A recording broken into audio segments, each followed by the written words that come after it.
pueda separar de su amor.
Voy a empezar una serie, no sé cuándo la voy a terminar porque pues no me toca predicar muy seguido, pero mientras me toquen espero que me guarden ahí la pausa y continúo, ¿no?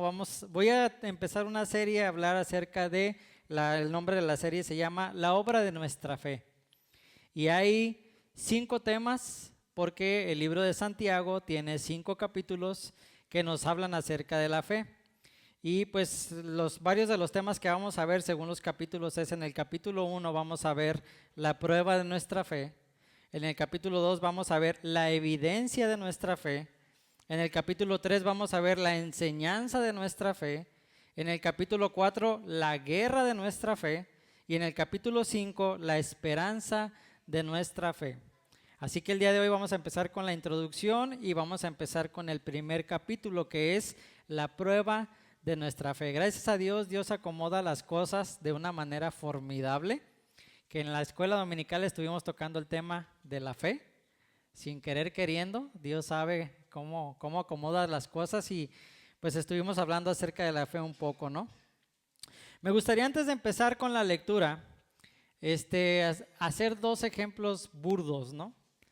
El primero es: ¿cuántos de nosotros a medianoche tenemos la necesidad de ir al sanitario y no prendemos la luz?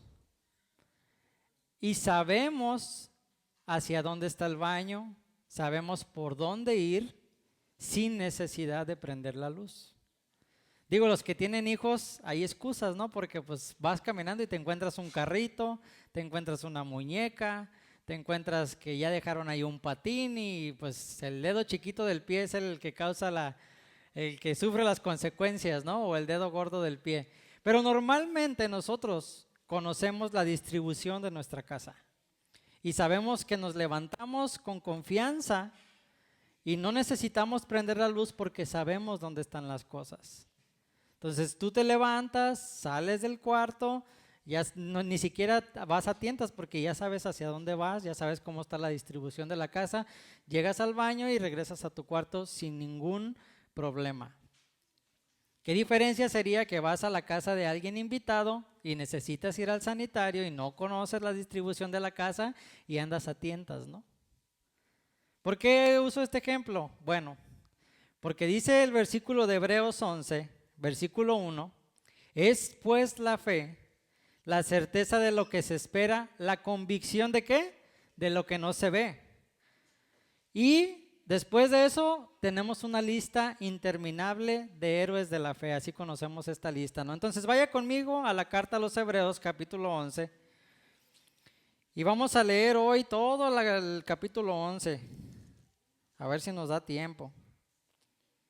No se crean, no lo vamos a leer todo, se los voy a dejar de tarea. Pero Hebreos capítulo 11 nos da una lista interminable, porque dice en el versículo...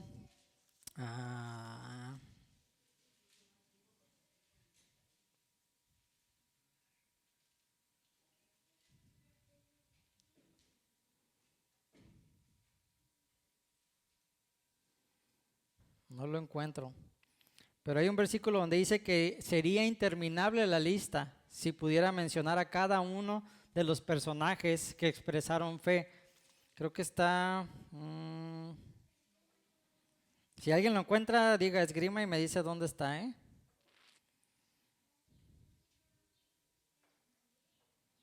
No lo encuentro.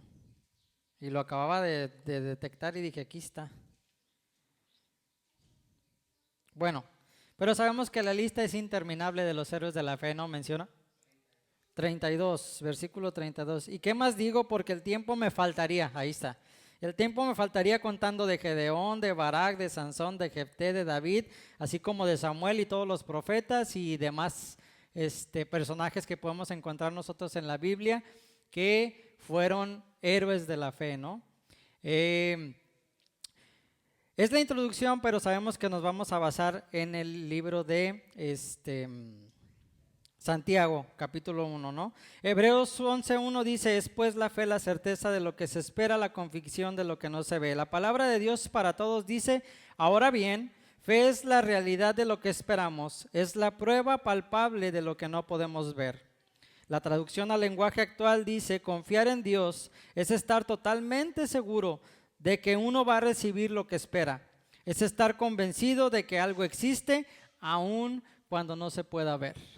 En este pasaje, en este tipo de definición acerca de la fe, hemos mencionado mucho el testimonio de una persona que se acerca, que es atea, se acerca a un cristiano y le dice, ¿por qué crees en un Dios que no existe? Y el cristiano se pone a pensar, Dios pone sabiduría en su mente y en su corazón y le dice a esta persona atea, a ver, vamos a ver, ¿tú crees en el dolor? Sí, dice el ateo, sí, claro que sí. ¿Por qué crees en el dolor? Pues porque lo siento. Si me pellizcas, yo siento y me duele. Así es Dios. Se queda el ateo, ¿no? Porque no lo puedes ver, pero lo sientes. ¿Tú crees en el aire? Sí. ¿Por qué? Porque lo veo que los árboles se mueven, veo que pues el aire te pega cuando sales. Así es Dios. No lo puedes ver, pero ahí está. Y obviamente el tener un acercamiento con Dios produce reacciones. Así como vemos el aire como causa efecto en los árboles, así es Dios. Dios causa algo en nosotros por medio de la fe. Entonces, tomando esta referencia de Hebreos, nos metemos en el primer tema, que es la prueba de nuestra fe. Romanos 1:17 dice, porque en el Evangelio, lo leímos en la mañana, la justicia de Dios se revela por fe y para fe, como está escrito, mas el justo por la fe vivirá. ¿Por qué vivimos si creemos en un Dios, que no se ve?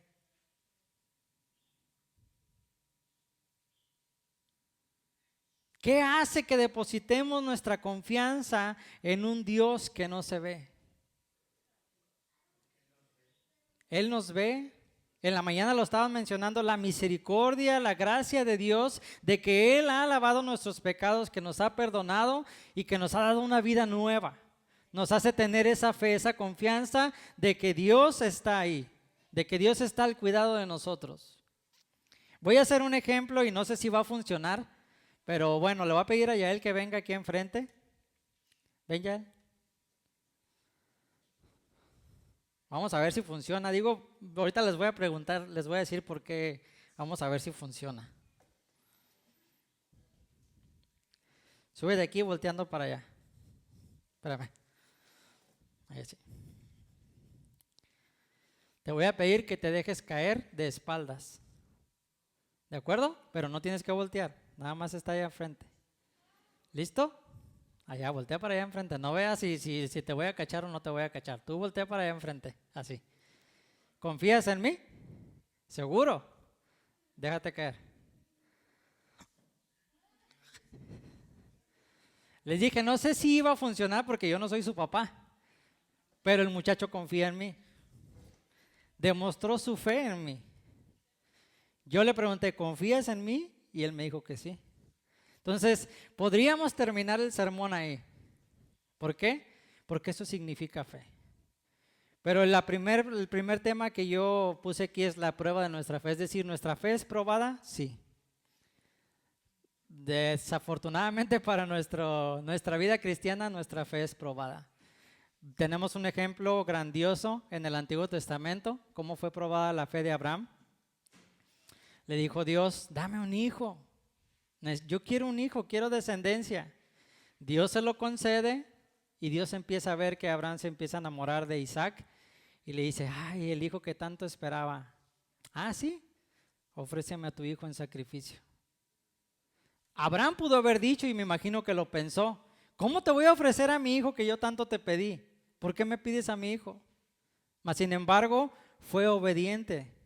Y como dice aquí la escritura en Hebreos 11, por la fe Abraham fue hasta el monte, llevó a Isaac y surge la pregunta más dolorosa que le puede suceder a un padre, ¿no? Papá, ¿dónde está el sacrificio? Dios proveerá, hijo.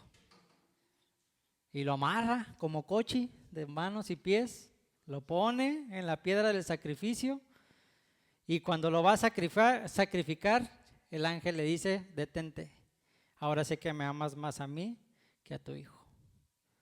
Entonces, héroes como esos, que tuvieron pruebas de fe, como la que nosotros tenemos, nos dan esperanza. Porque dice la Escritura, teniendo tan grande nube de testigos, es decir, todos estos héroes de la fe, quiere decir que nosotros también podemos. ¿Sí? Entonces, la fe es confiar en Dios totalmente y estar seguros de que vamos a recibir lo que esperamos. Estar convencidos de que algo existe aun cuando no se pueda ver. Ahora sí, vamos a nuestro pasaje de referencia que es Santiago 1.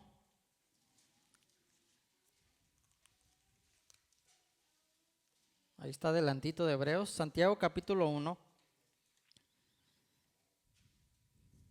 Y vamos a leer del versículo 1 al versículo 12. ¿Ya lo tienen? Si alguien no lo tiene, ahí los vamos a tener en la pantalla. Síganme con su vista, Santiago 1, del 1 al 12. Dice, Santiago, siervo de Dios y del Señor Jesucristo, a las 12 tribus que están en la dispersión, salud. Hermanos míos, tened por sumo gozo cuando os halléis en diversas pruebas, sabiendo que la prueba de vuestra fe produce paciencia. Mas tenga la paciencia su obra completa, para que seáis perfectos y cabales, sin que os falte cosa alguna.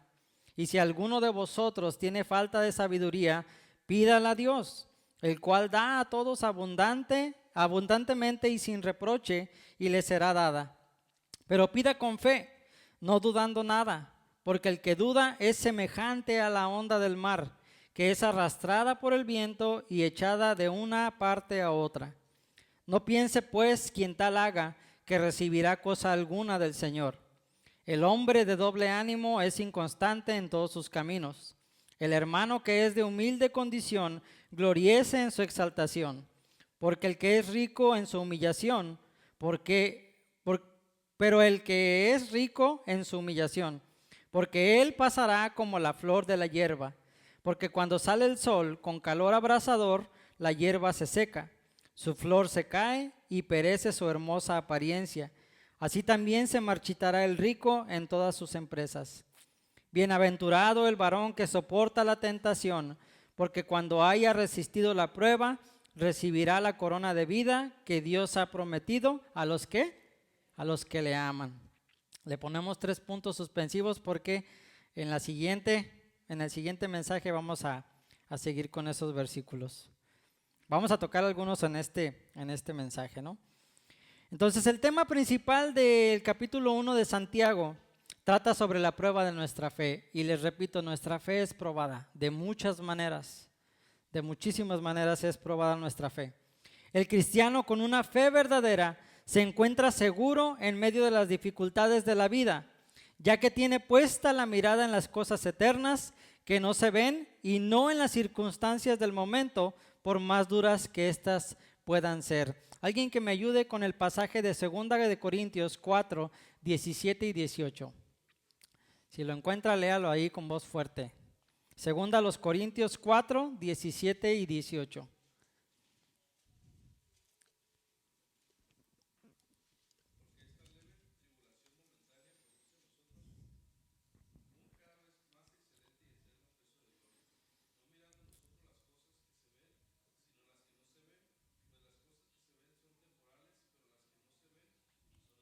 Claro ejemplo, ¿no? Del apóstol Pablo a los corintios diciéndoles que no se enfoquen en las cosas que no se ven, de que no se enfoquen en las cosas que se ven, sino en las que no se ven, que son eternas. Y eso es lo que debemos de hacer nosotros como cristianos, enfocarnos, poner nuestra mirada en las cosas eternas. Santiago nos pone al tanto de la situación que pasaban sus lectores iniciales solo con leer el primer verso, a las 12 tribus de la dispersión. Eran judíos cristianos que sufrían por estar lejos de su patria y porque se alzaba una gran persecución en contra de su fe. Ahorita aquí nosotros no sufrimos persecución. Bueno, no vino hoy la hermana, ¿no? Pero allá en Chiapas sí hay persecución por el cristianismo. Tanto que hay personas que se tienen que ocultar para poder tener un culto, un servicio. Lo que nosotros acabamos de hacer en esta mañana de prender nuestras bocinas y alabar a Dios con libertad, ellos no lo pueden hacer. ¿Por qué? Porque no saben si en algún momento va a entrar un encapuchado y les va a decir, ¿crees en Dios o te mueres? Y nosotros no estamos sufriendo esa persecución. Y estas 12 tribus estaban siendo perseguidas por su fe, por lo que creían. Sin embargo, a pesar de las pruebas, se les va a recordar muchas responsabilidades suyas hacia Dios. Todos sabemos que el pueblo de Israel batalló para creer en Dios. Aún a pesar de los milagros asombrosos que hacía el Señor para alimentarlos, para cuidarlos, para protegerlos, aún así el pueblo de Israel batallaba para creer en Dios. No faltaba que se terminaba el alimento y ¿por qué nos sacó Dios de Egipto? Nos hubiera dejado ahí mejor. ¿Dónde está Dios? Y siempre salía el que estaba defensor, sea Moisés, sea Abraham, el líder que estaba en ese momento y decía, bueno, tengan paciencia, déjenme platicar con Dios a ver qué Dios dice. Y a veces Dios reaccionaba de una manera con ira y decía, ya me cansé de este pueblo, los voy a consumir. Y tenía que haber uno ahí que tenía que abogar por el pueblo. Señor, por favor, ten misericordia de ellos. Mira, salieron de cautividad de Egipto, los libraste y ahora los quieres destruir. Y el Señor tuvo mucha misericordia del pueblo de Israel como la ha tenido con nosotros. Entonces, debemos de confiar en Dios. Y a pesar de las pruebas, se nos va a recordar por muchas responsabilidades nuestras hacia Dios. Y el pueblo de Israel debería de ver sus circunstancias difíciles como una gran oportunidad para poner a prueba todo lo que creen y profesan. En ese momento cuando uno está enfrente, yo no sé si ustedes vieron en algún momento una película que se llama Chamula, ¿no? Habla acerca de la persecución en Chiapas precisamente, y en esa película se ve muy claramente cuando entran los sicarios y arrodillan a todos los hermanos y le ponen un arma en la cabeza y le dices, y casi casi le dicen, no, maldice a tu Dios o te mueres. Y muchos de ellos, pues me muero. Y se ve pues en la película, ¿no? Que los matan. Pero imagínense una persecución real así. ¿Crees en Dios? Sí. ¡Paz! ¿Se acabó? ¿Sí? Ajá. Violaban a las mujeres, a las niñas, a las adolescentes. Y todavía mataban a la gente, los aventaban a un pozo, les prendían fuego. Todo eso pasa en esa película. Si algún día tienen chance, búsquenla, se llama Chamula. Es acerca de la persecución en Chiapas. Nosotros no estamos pasando una situación así. Y muchas veces, por circunstancias, podríamos decir, tan pequeñas, nos dan ganas de tirar la toalla. Y aquí nos anima el apóstol Santiago a que a pesar de nuestras pruebas y nuestras dificultades, pongamos a prueba lo que creemos y profesamos. Y eso incluye nuestra vida íntima como cristianos. Según Santiago 1, la fe verdadera nos permite estar seguros de 3 cosas a la hora de la prueba. Número 1 debemos estar seguros del propósito de Dios. Si nuestra fe es probada, debe tener un propósito y debemos estar seguros de cuál es el propósito de esa prueba. ¿Y cuál es el propósito? Sabemos que la prueba de nuestra fe produce paciencia. Ese es el propósito de las pruebas, producir paciencia. Ya leímos del versículo 1 al 12, nos habla acerca de que debemos de estar seguros del propósito de Dios. Santiago 1:3, el versículo 3 dice, sabiendo que la prueba de vuestra fe produce paciencia. El creyente puede hallar seguridad en los propósitos de Dios, en los propósitos que Dios tiene detrás de cada una de las pruebas. Es decir, no hay accidentes en la vida de los que aman a Dios. Todo está ordenado para bien. Alguien que me ayude con Romanos 8:28. Me la voy a adelantar, hermano David, hasta el capítulo 8. Romanos capítulo 8, versículo 28.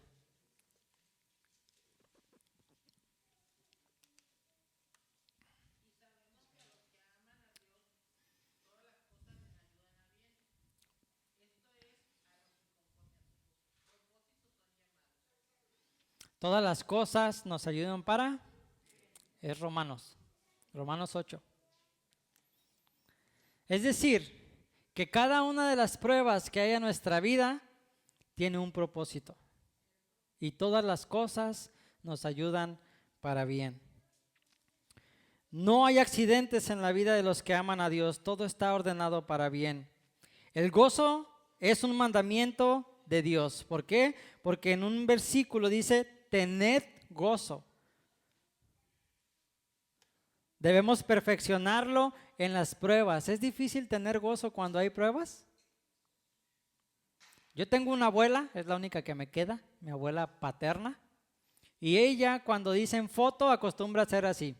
Está seria, foto. Y vuelve a su estado normal. Se llama Zenaida, le dicen Yayita. Yayita, foto. Y ya, vuelve a su estado normal. Lo que me lleva a pensar en esta situación, ¿se puede tener gozo cuando está pasando uno por prueba o dificultad?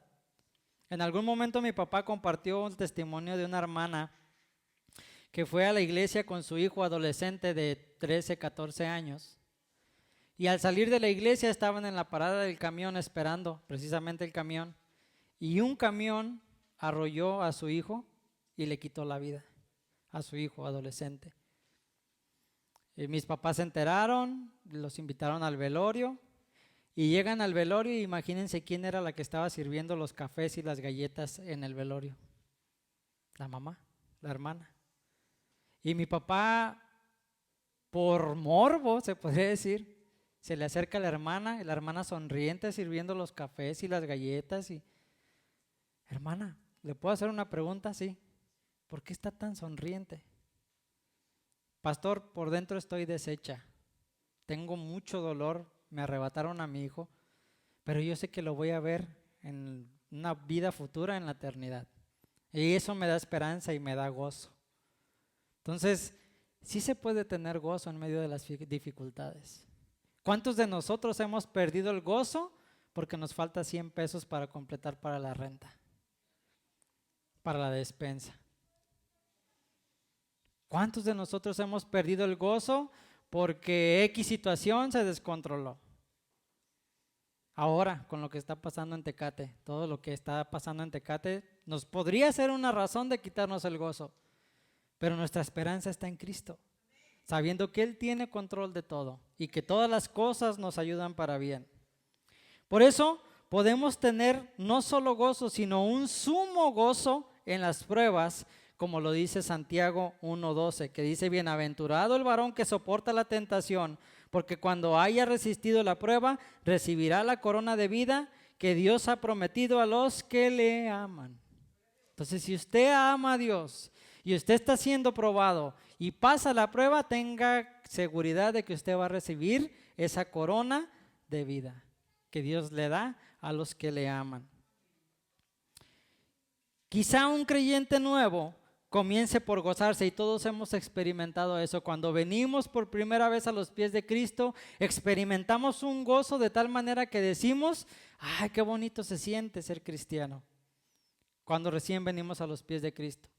Pero empiezan las pruebas y como que ese gozo se va disminuyendo, disminuyendo, disminuyendo, hasta que decimos: mejor le doy para atrás. ¿Para qué me hice cristiano? Entonces, quizás lo vemos en personas que vienen por primera vez a la iglesia y se les comparte el evangelio y dicen: sí, eso me provoca gozo, yo quiero lo que tú tienes. Pero cuando nos dicen yo quiero lo que tú tienes, hay que decirles: pues también va acompañado de pruebas y también va acompañado de dificultades. ¿También lo quieres? Porque eso te tiene que producir gozo. A veces nos catalogan de locos, ¿no? Porque dicen: ¿cómo los cristianos pueden gozarse en un momento de dificultad, en un momento de angustia, ¿no? Entonces, quizá un creyente nuevo comience por gozarse en las pruebas solo por obediencia, pero en la madurez ya vea las pruebas con la óptica de Dios, por lo que su gozo es más profundo y real. Es decir, cuando maduramos en el camino de Cristo, cuando maduramos en el camino de Dios, sabemos que nuestra fe es probada, y eso produce gozo, de tal manera que nos gloriamos. Esa abuela que les comento, en algún momento le marcaba a mi papá cuando estábamos en Guadalajara: hijo, ¿cómo están las cosas? Bien, todo tranquilo. Preocúpate. ¿Por qué? Porque entonces no estás haciendo nada. Y otras veces le hablaba: hijo, ¿cómo estás? No, ma, tengo unas luchas, unas dificultades, unas pruebas. Gózate. ¿Por qué? Porque entonces estás haciendo algo. Y es real. Cuando uno se acerca a Dios, cuando uno tiene intimidad con Dios, cuando uno demuestra que está creciendo en Dios, vienen las pruebas y las dificultades. Y es cuando nos debemos gozar, porque entonces estamos haciendo algo. Nuestra excusa a veces como cristianos es: no, pastor, cada que me pongo a leer la Biblia y me pongo a orar, vienen las pruebas, mejor ya no lo voy a hacer. Es cuando más gozo deberíamos de tener, porque entonces estamos haciendo algo que le causa dolor al enemigo. Eso es en nuestra vida íntima, cuanto más en compartirle a alguien de Cristo. Eso le causa, como dicen, patadas en el hígado, golpes en el hígado al enemigo, de tal manera que no te voy a dejar que lo hagas. Y empiezan las pruebas y las dificultades.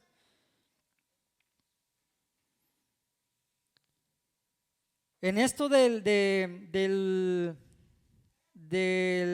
que debemos de estar seguros del propósito de Dios, Dios perfecciona nuestro carácter en las pruebas.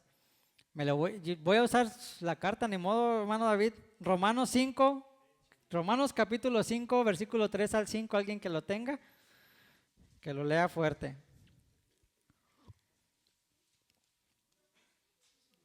Romanos 5, del 3 al 5.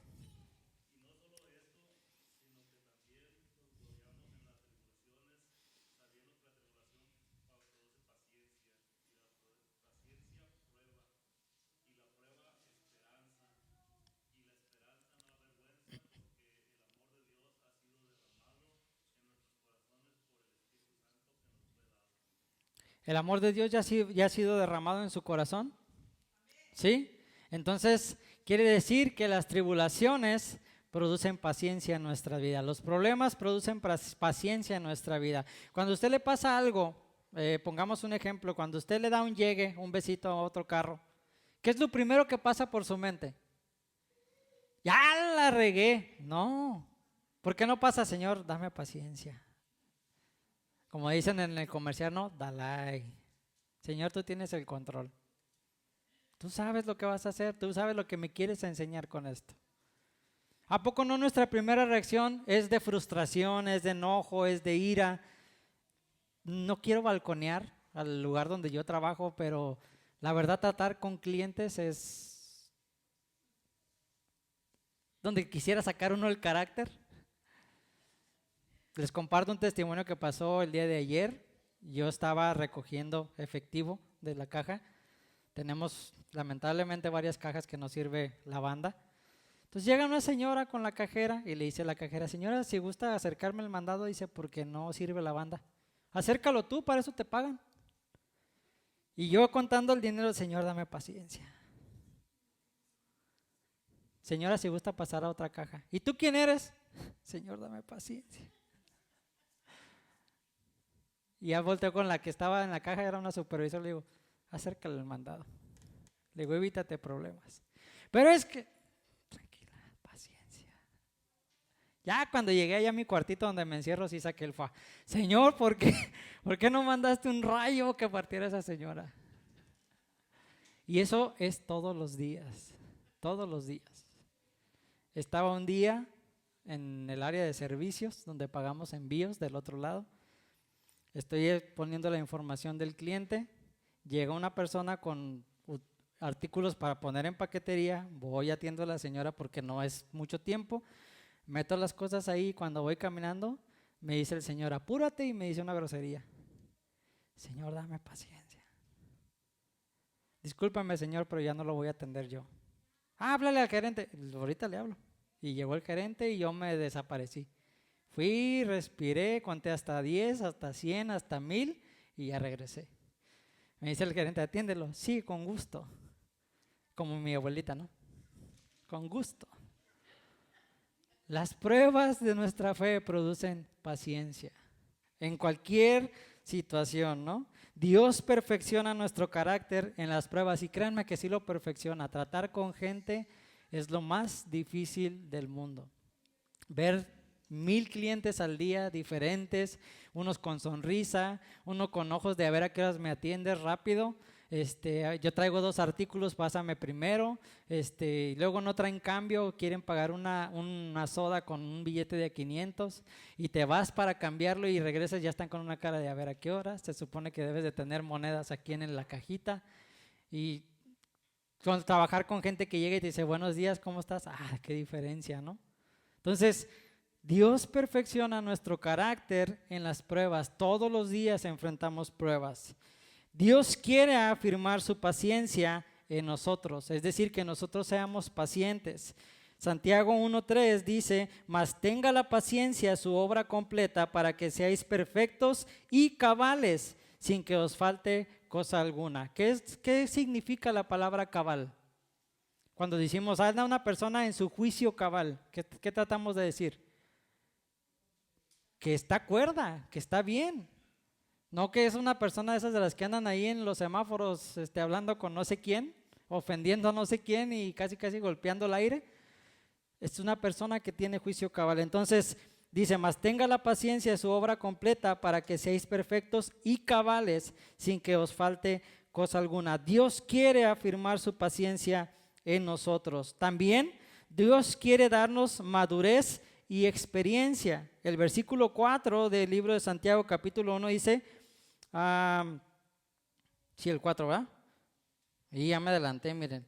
El 3 era: sabiendo que la prueba de vuestra fe produce paciencia. El 4: mas tenga la paciencia su obra completa, para que seáis perfectos y cabales, sin que os falte cosa alguna. Es decir, el Señor quiere darnos madurez y experiencia. Ahorita, lamentablemente, en la sociedad, la mayoría de los jóvenes que salen de la universidad no pueden encontrar un trabajo. ¿Por qué? No tienen experiencia. Y muchos de los trabajos eso piden. ¿Cuántos años tienes de experiencia? Pues acabo de salir de la universidad. Híjole, pues no tenemos trabajo para ti. Y se tienen que ir a agarrar experiencia en otros lados. ¿Cuántas veces no vemos taqueros que son abogados, licenciados, arquitectos y pues mejor ponen su puesto de comida? ¿Por qué? Porque no tienen experiencia. Entonces, Dios quiere darnos madurez y experiencia. ¿Y cómo adquirimos experiencia? Cuando practicamos las cosas. Es decir, cuando buscamos a Dios, es decir, cuando leemos su palabra, es decir, cuando apartamos tiempo para buscar a Dios, es decir, cuando tomamos tiempo para congregarnos, es decir, cuando participamos de actividades que son de beneficio para nuestra vida espiritual. Entonces, Dios quiere darnos esa madurez y esa experiencia. Y también Dios quiere que participemos de su sabiduría. Y ahí mismo en Santiago, capítulo 1, versículo 5, dice: y si alguno de vosotros tiene falta de sabiduría, pídala a Dios, el cual da a todos abundantemente y sin reproche. ¿Y qué? Y le será dada. ¿Qué dice? Pedid y recibiréis, tocad y abriréis, buscad y hallaréis. Si pedimos sabiduría, el Señor nos la da. Tengo esta situación, Dios. Jóvenes, ¿qué voy a estudiar? Dios, dame sabiduría. ¿Qué es lo que tú quieres que yo estudie? ¿En qué crees que soy capaz? Voy a tomar una decisión difícil. Señor, dame sabiduría. ¿Cuál es la decisión que tú esperas que sea correcta? Dios quiere también perfeccionar nuestra fe en las pruebas. Romanos 4:20, alguien que lo busque y que lo encuentre y que lo lea con voz fuerte.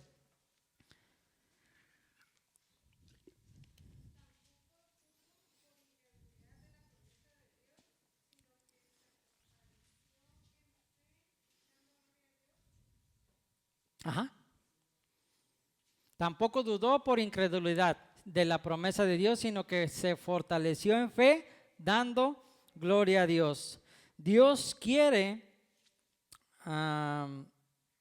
Dios perfecciona, ¿dónde me quedé? Dios quiere perfeccionar nuestra fe en las pruebas.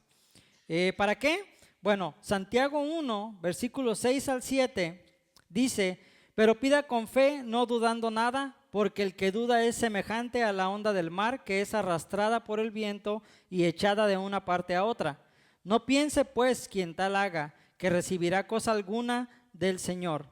Dios quiere perfeccionar nuestra fe en las pruebas para que ya no seamos fluctuantes. Es lo que pasa con las olas. Las olas se mueven con el viento, llegan a la orilla y se vuelven a regresar. Y es lo único que hacen. Y Dios no quiere que seamos así. No quiere que seamos nada más de los que voy para allá y regreso, voy para allá y regreso. No, Dios quiere que hagamos algo más que simplemente ir para allá y regresar. Dios quiere que vayas para allá y compartas el evangelio y entonces sí, ya regrésate. Pero Dios quiere que hagamos algo y que no seamos fluctuantes. También Dios quiere perfeccionar nuestra fe en las pruebas para que ya no seamos inconstantes. Santiago 1:8 dice: el hombre de doble ánimo es inconstante en todos sus caminos. Aquel que dice sí, pero no. Bueno, sí, pero no, mejor no. Bueno, ahora sí, pero no, mejor no. Esa persona inconstante es, ¿qué? El hombre de doble ánimo es inconstante en todos sus caminos. Sí, pero no. Pongámosle así esa frase, ¿no? Una persona inconstante es aquella que dice sí, pero ya me asusté. No se asusten, fue la ventana. Digo, con eso de que si hay un balazos en todos lados, ya todos nos sentimos asustados, ¿no? El hombre inconstante, el hombre de doble ánimo es inconstante en todos sus caminos. En algún momento de mi juventud yo recibí una llamada de atención de parte de mi señora madre, porque yo era una persona de doble ánimo. Yo era de los que decían sí, no, mejor no. ¿Qué vas a estudiar? Esto. Y iba al primer semestre, no, mejor no, no me gustó. Bueno, hijo, entonces estudia esto. Ah, sí. Sí, un semestre, no, mejor no, no me gustó. Y hasta que una vez mi mamá me decía este versículo: el hombre de doble ánimo es inconstante en todos sus caminos. Necesitas decidirte ya, céntrate, Moisés, me decía. Ya cuando me dicen Moisés es porque ya se enojó. Siempre soy mollito, Y hasta ahí no les voy a decir los demás, ¿no? Porque al rato soy muy mollito y muchos más, ¿no? Pero cuando se enoja y me dice Moisés, ya es, agarra el rollo, céntrate. Entonces, no seas inconstante en todos sus caminos. Entonces, Dios perfecciona nuestra fe en las pruebas para que ya no seamos inconstantes. También Dios quiere perfeccionar nuestra fe en las pruebas para que ya no seamos orgullosos. Santiago 1, 9 y 10 dice: el hermano que es de humilde condición, gloriece en su exaltación, pero el que es rico en su humillación, porque él pasará como la flor de la hierba. Dios quiere perfeccionar nuestra fe en las pruebas para que ya no seamos orgullosos. Los seres humanos por naturaleza somos orgullosos. ¿No me hablas? Yo tampoco. ¿No me contestas? Yo menos. ¿No me saludas? Pues yo te volteo la cara y a ver de cómo nos va. Es nuestra naturaleza por ende, como seres humanos, somos orgullosos. Y qué difícil es trabajar con nuestro orgullo. Qué difícil es ser humildes y decir, sí, la regué, me equivoqué. En el trabajo que estoy tengo que aprender a que en algún momento me equivoco y sí, señora, me equivoqué, discúlpeme. Pero es que ustedes no ponen los precios que son. No es nuestro trabajo, señora, pero con mucho gusto yo paso el reporte y ya estoy viendo deditos ahí levantados como diciendo, sí, yo experimenté eso. Y señora, sí nos equivocamos, pero mire, vamos a tratar de solucionarlo. Dios no quiere que seamos orgullosos y Él perfecciona nuestra fe para que precisamente no seamos orgullosos. Dios también quiere perfeccionar nuestra fe en las pruebas para que ya no seamos materialistas. Santiago 1:11 dice, porque cuando sale el sol con calor abrasador, la hierba se seca, su flor se cae y perece su hermosa apariencia. Así también se marchitará el rico en todas sus empresas. A veces creemos que las cosas materiales que tenemos no se desgastan, no se acaban. Pero todo eso se va a quedar aquí. Cuando alguien fallece, cuando alguien muere, podríamos hacer la pregunta, ¿qué se llevó? Pues la única ropa que traía puesta. ¿Por qué? Porque lo demás no se llevó nada. Entonces, Dios quiere perfeccionar nuestra fe en las pruebas para que ya no seamos materialistas. Todas estas cosas que mencioné, que quizás las mencioné a detalle, es para poner nuestros ojos en las cosas eternas. Puestos los ojos en el autor y consumador de la fe. Eso dice el apóstol Pablo. Puestos los ojos, ¿en quién? En Jesús, el autor y consumador de la fe. ¿Cuál es la aplicación de este primer mensaje acerca de la fe? Bueno, las pruebas en Dios son más beneficios que tragedias, y así podríamos llevarnos esto en esta mañana. Las pruebas en Dios son más beneficios que tragedias. Aunque en el momento que las pasamos no entendemos, pero debemos mantener nuestra mirada puesta en los propósitos de Dios. Recuerde siempre que no hay prueba sin propósito, no hay prueba sin salida y no hay prueba sin corona. Si quiere usted más adelante o en su casa, no hay prueba sin propósito, tengo una cita, 1 de Pedro 1, 6 al 7. No hay prueba sin salida, es 1 de Corintios 10, 13. Y no hay prueba sin corona, lo acabamos de leer, Santiago 1, 12 y 2 Timoteo 2, 5. Es decir, que las pruebas que enfrentamos no son tragedias, sino beneficios para nosotros que creemos en Cristo. ¿Les dije algo nuevo? No. No les dije nada nuevo porque ya sabemos qué significa la fe. Ya la practicamos como cristianos. Pero debemos de entender que la prueba de nuestra fe produce paciencia. Espero que a partir de hoy en esta mañana, cada que usted tenga una prueba, la vea como un obstáculo para edificación y no como para frustrarse y caer en depresión y en decir, Dios, no estás conmigo, no me escuchas, ¿por qué estoy pasando esto? No, Dios, gracias por esta prueba. Que esta prueba la termine con gozo y llegue a destruir ese obstáculo y produzca paciencia en mi vida cristiana. Pongo pausa y continuamos porque, como les dije, es una serie, son 5 temas. Hoy vimos el primero, que es la prueba de nuestra fe. En algún futuro les diré, quitamos la pausa y continuamos, espero que se acuerden, a ver cuándo me toca otra vez. Vamos a orar en esta mañana.